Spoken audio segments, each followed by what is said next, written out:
Мен Әлпірақ Айша, 10-шы А сынып оқушысы, Шығыс Қазақстан облысы Мұрат Әулиев атындағы мектеп интернаты. Жобаның тақырыбы дәмді тағам пісіру бизнесі. Жобаның мақсаты тұтынушыларды дәмді тағамдармен қамтамасыз ету және осы арқылы табыс таба білу. Жобаның міндеттері тұтынушыларға дәмді тағам жасау арқылы қызмет көрсету, тұтынушылардың дәмді тағамдарды пайдалану сұранысын анықтау, қала бойынша сату көлемін ұлғайту және көшбасшылыққа шығу.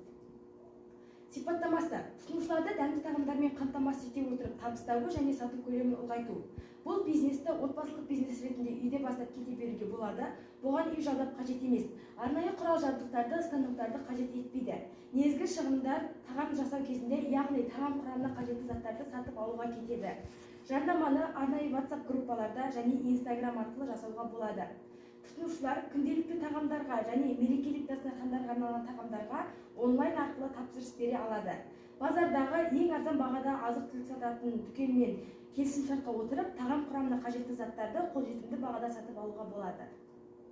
Өзектілігі: дәмді, қолдан жасалған, адам денсаулығына ешқандай зияны жоқ тағамдар күнделікті сұраныста және өз қажеттілігін көрсетуде.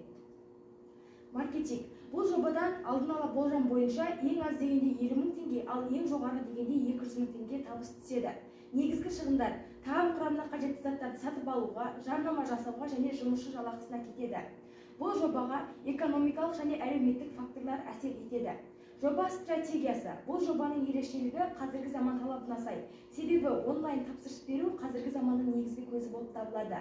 Жобаның тактикасы: қала бойынша бағаны төмендету және жарнаманы жиі жасау арқылы сату